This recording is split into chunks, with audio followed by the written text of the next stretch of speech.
ವೀಕ್ಷಕರಿಗೆಲ್ಲ ನಮಸ್ಕಾರ. Welcome to my YouTube channel. Bigg Boss Kannada season 11ರ ಸ್ಪರ್ಧಿಗಳಾಗಿದ್ದಂಥ ತ್ರಿವಿಕ್ರಮ್ ಹಾಗೂ ಮೋಕ್ಷಿತಾ ಬಗ್ಗೆ ನಿಮಗೆ ಗೊತ್ತೇ ಇದೆ.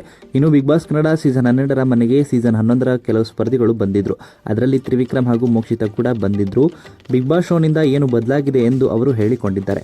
ಆದರೆ ಮೋಕ್ಷಿತಾ ಅವರು ತ್ರಿವಿಕ್ರಮ್ಗೆ ಉತ್ತರವನ್ನು ಕೊಟ್ಟು ಸುಮ್ಮನಾಗಿದ್ದಾರೆ. ಹೌದು, ಬಿಗ್ ಬಾಸ್ ಮನೆಗೆ ಚೈತ್ರ ಕುಂದಾಪುರ, ಮೋಕ್ಷಿತಾ ಪೈ, ತ್ರಿವಿಕ್ರಮ್, ಮ್ಯಾಕ್ಸ್, ಮಂಜು, ರಜತ್ ಅವರು ಆಗಮಿಸಿದ್ರು. ಈ ಸೀಸನ್ ಮನೆಯ ರೆಸಾರ್ಟ್ ಆಗಿದ್ದು ಸೀಸನ್ 11ರ ಸ್ಪರ್ಧಿಗಳು ಅತಿಥಿಗಳಾಗಿದ್ದರು. ಸೀಸನ್ 12ರ ಸ್ಪರ್ಧಿಗಳು ವೆಯ್ಟರ್ ಸಪ್ಲೈರ್ ಆಗಬೇಕಿತ್ತು. ಈ ಟಾಸ್ಕ್ ನಡುವೆ ಮನದಾಳದ ಮಾತುಗಳನ್ನ ಹೇಳುವಂತಹ ಸಮಯ ಕೂಡ ಸಿಕ್ಕಿತ್ತು ಸ್ಪರ್ಧಿಗಳಿಗೆ. ಸೀಸನ್ 11ರಲ್ಲಿ ತ್ರಿವಿಕ್ರಮ್ ಹಾಗೂ ಮೋಕ್ಷಿತಾ ಪೈ ನಡುವೆ ಬೇಸರ ಇತ್ತು. ಇವರಿಬ್ಬರಿಗೂ ಸಾಕಷ್ಟು ಮನಸ್ತಾಪ ಇತ್ತು. ಮೋಕ್ಷಿತಾ ಅವರು ತ್ರಿವಿಕ್ರಮ್ ಅವರನ್ನ ಗೋಮುಖ ವ್ಯಾಘ್ರು ಎಂದು ಕರೆದರೆ ತ್ರಿವಿಕ್ರಮ್ ಅವರು ಮೋಕ್ಷಿತಾಳನ್ನು ಜೋಕರ್ ಎಂದಿದ್ರು. ಆದರೆ ತ್ರಿವಿಕ್ರಮ್ ಹಾಗೂ ಮೋಕ್ಷಿತಾ ಅವರಿಗೆ ಹೊರಗಡೆ ತುಂಬಾನೇ ದೊಡ್ಡ ಅಭಿಮಾನದ ಬಳಗವೇ ಇತ್ತು ಅಂತಾನೆ ಹೇಳ್ಬೋದು.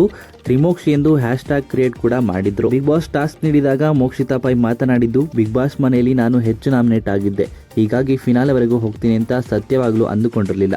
ಕಪ್ ಗೆಲ್ತೀವೋ ಇಲ್ವೋ ಅದು ಸೆಕೆಂಡ್ರಿ, ಆದರೆ ಈ ಮನೆಯಲ್ಲಿ ಜೀವಿಸಬೇಕು ಎಂದು ಆಸೆ ಹುಟ್ಟಿಕೊಳ್ಳುತ್ತದೆ ಎಂದಿದ್ದಾರೆ. ಇನ್ನು ಈ ಮನೆ ಎಷ್ಟು ಕೊಟ್ಟಿದೆ ಅಂದರೆ ರಜತ್ ಅವರು ಕೂಡ ಅತ್ತರು. ಆ ಪ್ರೀತಿಯನ್ನ ಹೊರಗಡೆ ನೋಡಿದೀವಿ, ಆಫರ್ಸ್ ಬರ್ತಿದೆ, ನಾನು ದೇವರ ದಯೆಯಿಂದ 2 ಸಿನಿಮಾಗಳನ್ನ ಮಾಡುತ್ತಿದ್ದೀನಿ, ನಿಂತು ಹೋಗಿರೋ ಸಿನಿಮಾ ಕೂಡ ಈಗ ರಿಲೀಸ್ ಆಗ್ತಿದೆ ಎಂದಿದ್ದಾರೆ. ಇನ್ನು ಮೋಕ್ಷಿತಾ ಅವ್ರನ್ನ ನೋಡಿದ್ರೆ ಜೋಕರ್ ಎಂದು ಅನಿಸುತ್ತದೆ ಎಂದು ತ್ರಿವಿಕ್ರಮ್ ಹೇಳಿದ್ರು.